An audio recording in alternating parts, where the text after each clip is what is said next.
அன்பு மக்களே, அந்த காளையை அடக்க போகும் முரட்டு காளை நான் தான். என் கண்களை கட்டிக்கொண்டே காளையை அடக்குவேன். என்ன காள மாட்டுக்கு தும்பிக்கலா இருக்கு?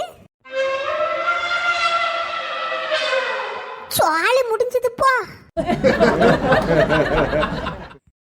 எலை காளைன்னு பேரை வச்சுட்டு பெரிய யானைய கூட்டு வந்திருக்கேளே.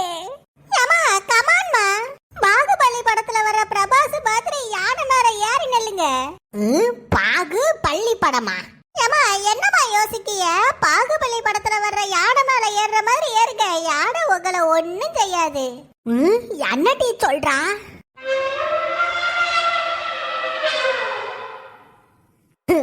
ரெடி 1 2 ஜெய் பாகு பள்ளி.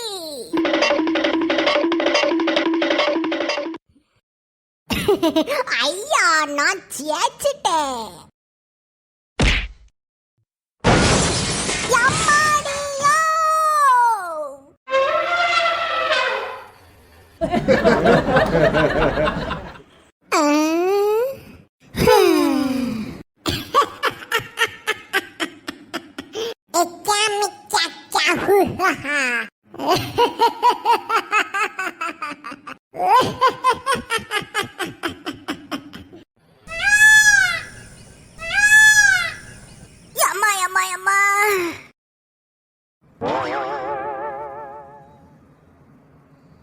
எக்ஸ்கியூஸ் மீ சார், நீங்க தான் இவங்க ஹஸ்பண்டா? ஆமாங்க, என் பெஞ்சாதிக்கு என்னாச்சு சொல்லுங்க. இங்க பாருங்க சார், நான் சொல்றத பயப்படாம கேளுங்க. என்னங்க நர்ஸ் பயமுறுத்துறிய? தயவு செஞ்சு எதுவா இருந்தாலும் சொல்லுங்க. என் பெஞ்சாதிக்கு என்னதான் ஆச்சு? உங்க வைஃபுக்கு உங்க வைஃப் யானை கூட மோதினதுனால என்ன ஆச்சு டாக்டர் சொல்லுங்க. யானை கூட மோதினதுனால ஒண்ணு ஆகல. கட்ட வரல, கடுகு சைஸ்ல நகை உடைஞ்சிருக்கு. யானை கூட மோதி நகை உடைஞ்சிருக்குன்னு சொன்னா எல்லாரும் கேலி செஞ்சு கிண்டல் பண்ணுவாவ. பெரிய கட்டா போடுங்கன்னு உங்க வைஃப் சொன்னதுனால மாட்டி விட்டுருக்கேன். ஏன் இம்புட்டு வருஷ சர்வீஸ்ல நகை உடைஞ்சதுக்கெல்லாம் கட்டு போட சொன்ன ஆளு நீங்க தான். கட்டு போட்ட ஃபீஸ மறக்காம கூகுள் பே பண்ணிருங்க, நான் வாரேன். சை, என்ன குடும்பமா போ. ஹலோ, யாரு? எக்கா பத்திரக்காளி அக்கா, யானை கூட மோதி கை உடைஞ்சிட்டுன்னு உங்க ஸ்டேட்டஸ பார்த்தேன், நெசமாவாக்கா? ஆமா சுதா, நானும் கஷ்டப்பட்டு போராடினேன். ஆனா கடைசியில் அந்த யானை என்ன துவாக்கடிச்சிருச்சு போ. எக்கா, நீங்க நெசமாவே பெரிய தைரியசாலி தான்க்கா. யானை கூடயே சண்டை போட்டிருக்கீங்களே. என்ன செய்ய சுதா, உனக்கு புரியுது, ஆனா மத்தவங்களுக்கு புரிய மாட்டேங்க. எக்கா அப்ப சரிக்கா, உடம்ப பாத்துக்கங்க, பாய். ஹலோ, யாரு? பத்திரக்காளி பேசுறேன். அக்கா பத்திரக்காளி அக்கா, நீங்க யானை கூட மோதி உங்க கை நொடிஞ்சு போயிட்டாங்க. அப்படியா? நான் கேள்விப்பட்டது நெசந்தானா? ஆமா சவுண்ட் தரது, அது ஒரு பெரிய கதை. பத்தி ஒரு யானை கூட மோதி சீனால போய் வந்து மாட்டிட்டேன் போ. சுக்கியமா, நான் கேள்விப்பட்டது நெசந்தானா? ஆமா டீச்சர், யாரு சுக்கி சொன்னாலா இல்ல சுக்கி ஸ்டேட்டஸ் பாத்தீங்களா? ஓஹோ, யா ஸ்டேட்டஸ் தான் பாத்தீங்களோ? ஆமா ஆமா, நீங்க கேள்விப்பட்டது நெசந்தா. சுக்கியமா, நீங்க யானை கூடயே மோதிட்டீங்க. நீங்க பெரிய தைரியசாலி தான் போங்க. உங்களை விட பெரிய தைரியசாலி இந்த உலகத்துல யாருமே இல்ல. ரொம்ப தேங்க்ஸ் டீச்சர்.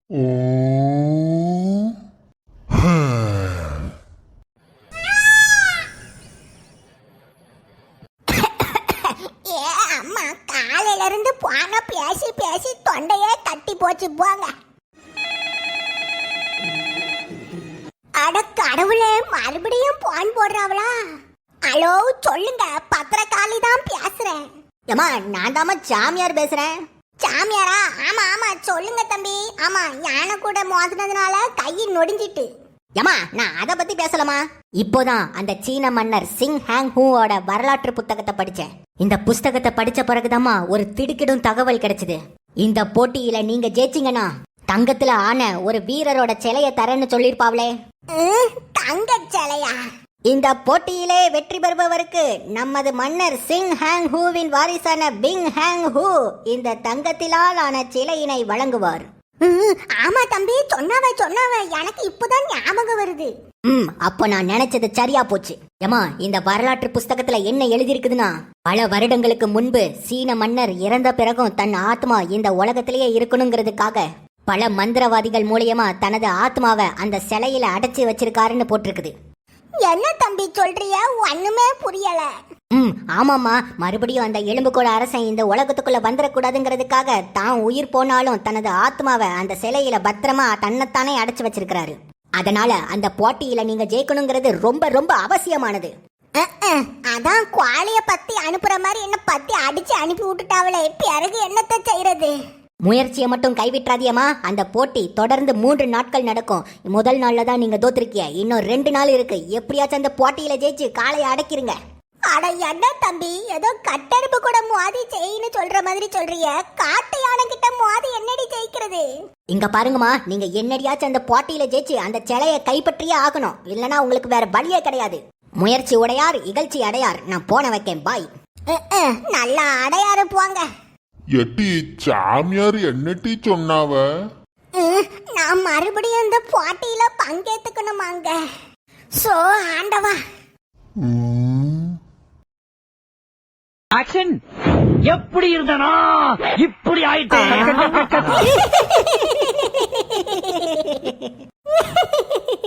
சபா கபடி போ. எப்படி இருந்தனா இப்படி ஆயிட்டேன். யாய் யாய், டிவிய நிப்பாட்டுங்கடி. அம்மா யாமா? யாய் பிள்ளைவளா, நான் மறுபடியும் அந்த யானை கூட சண்டை போட போறேன்டி. கமான்மா, விடா முயற்சி விஸ்வரூப வெற்றி. மறுபடியும் ட்ரை பண்ணுங்கம்மா. ஏமா, நான் சொல்ற மாதிரி நீங்க செஞ்சீங்கன்னா கண்டிப்பா அந்த யானைய தோக்கடிச்சிடலாமா. அந்த பாகுபலி படம் இருக்குல்ல, அந்த படத்துல இப்படிதாமா ஒரு யானைக்கு மதம் பிடிச்சிரும். அந்த மதம் பிடிச்ச யானை சிவகாமிய நோக்கி வர்றப்போ கரெக்டா நம்ம பிரபாஸ் அந்த யானைக்கு நேரா பிள்ளையார் சிலைய தொண்டு நிறுத்திடுவாரு. அந்த பிள்ளையார் சிலைய பார்த்ததும் அந்த யானை தும்பிக்கையால கும்பிடும். அதே மாதிரி அந்த யானை வர்றப்போ நீங்களும் பிள்ளையார் சிலைய நீட்டினீங்கன்னா அந்த யானை உங்களை ஒன்றும் செய்யாம உங்களையும் சேர்த்து கும்பிடுமா. யாய், இது சைனா நாட்டு யானை. பிள்ளையார் சிலைய பார்த்தா அமைதியா இருக்க மாட்டி? ஏமா, எந்த நாட்டு யானையா இருந்தாலும் பிள்ளையார் சிலைய பார்த்தா அமைதியா இருமா. You don't worry. யாய், அம்மாம்பெரிய பிள்ளையார் சிலைக்கு நாம எங்கிட்டி போறது? ஏமா கவலைப்படாதேம்மா, பிள்ளையார் சிலைய நாங்க பாத்துக்கிறோம், போட்டிய நீங்க பாத்துக்குங்க. யாய், உங்களை நம்பலாமாட்டி? பிள்ளையார் சிலைய கூட்டு வந்துருவியலா? ஏமா, எங்களை மட்டும் நம்புங்கம்மா, உங்களை போட்டியில ஓட விட்டுருவோம். என்னது ஓட விட்டுருவியலா? அட, ஜெயிச்ச சந்தோஷத்துல ஓட விட்டுருவோன்னு சொன்னோமா. சேரிட்டி, உங்களை நம்பிதான் இறங்குறேன், கை விட்டுறாதியோ. 2வது நாளாக காளை அடக்கும் போட்டியை காண வந்திருக்கும் அனைவரையும் வருக வருக என்று அன்போடு வரவேற்கிறோம். வழக்கம் போல் இப்போட்டியில் வெற்றி பெறுவோருக்கு நமது சீன மன்னர் சிங் ஹேங் ஹூவின் வாரிசான பிங் ஹேங் ஹூ தங்கத்திலால் ஆன இந்த வீரச் சிலையினை வழங்குவார். 2வது நாளாக இந்த போட்டியில் பங்கு பெறுபவர் நேத்து செய்த காமெடி பத்தாதென்று மறுபடியும் காமெடி செய்தே தீருவேன் என்று வந்துள்ள பத்திரகாளி. எல்லாரும் கைகொட்டி சிரிக்காவட்டி சொதப்பி மட்டும் விட்டுறாதியோ. ஏமா கவலைப்படாதியம்மா, பிள்ளையாரு ரெடியா இருக்காரு. இதோ உங்களுக்காக காளை 2வது நாளாக வருகிறது.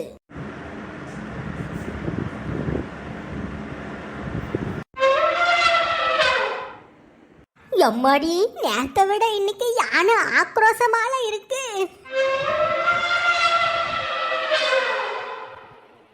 அம்மா காளை, அங்கேயே நில்லுங்க நில்லுங்க நில்லுங்க. வெயிட்டிஸ் கொஞ்சம் தள்ளி நில்லுக்கங்க, இங்க பெரிய பிள்ளையார் சிலை வரப்போகுது.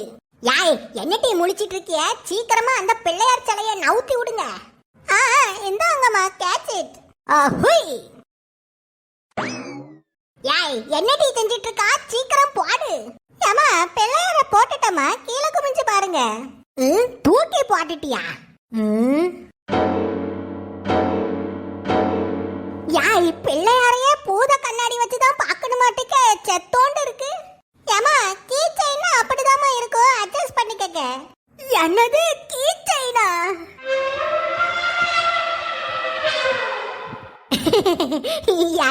யானை இது கீச்சைன் பிள்ளையாரா? என்ன உங்க கண்ணுக்கு தெரியுதா?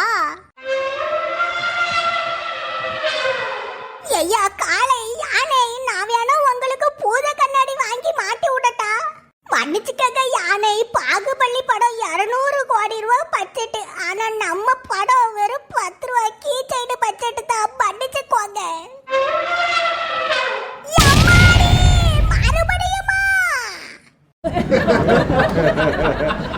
மூன்றாவது மற்றும் கடைசி நாள் போட்டிற்கு வந்திருக்கும் அனைவரையும் வருக வருக என்று அன்போடு வரவேற்கிறோம். ஏற்கனவே நாங்கள் கூறியது போல இந்த போட்டியிலே காளையை அடக்கி வெற்றி பெறுபவருக்கு நமது சீன மன்னர் சிங் ஹாங் ஹூவின் வாரிசான பிங் ஹாங் ஹூ தங்கத்திலால் ஆன வீரச் சிலையினை வழங்குவார். மூன்றாவது நாளாக இன்று நமது காளையிடம் காட்டடி வாங்கிய டுன்டுன் ஆண்டி கையில் இட்லி துணியை கட்டிக்கொண்டு ஆடியன்ஸாக அமர்ந்து இருக்கிறார்.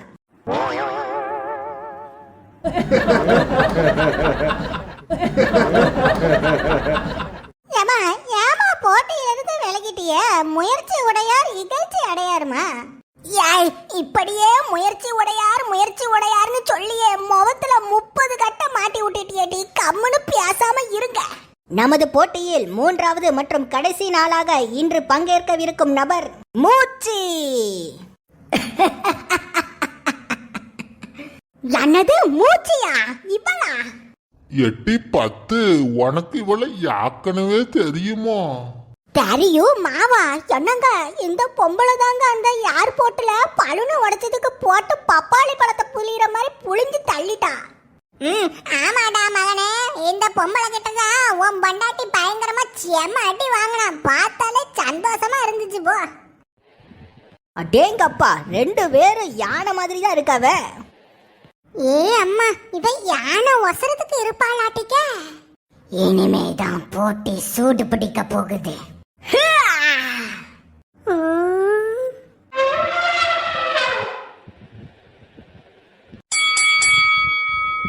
இந்த போட்டியின் வெற்றியாளர் நமது காளையை முதன்முறையாக தோற்கடித்து வெற்றி பெற்ற மூச்சி. ஏ அப்பா, இவ பெரிய யானையே தோக்கடிச்சிட்டாப்பா. அப்போ சாமியார் சொன்ன அந்த சீன நாட்டு மன்னர் இருக்கிற சிலை இவளுக்கு தான் போகுமா?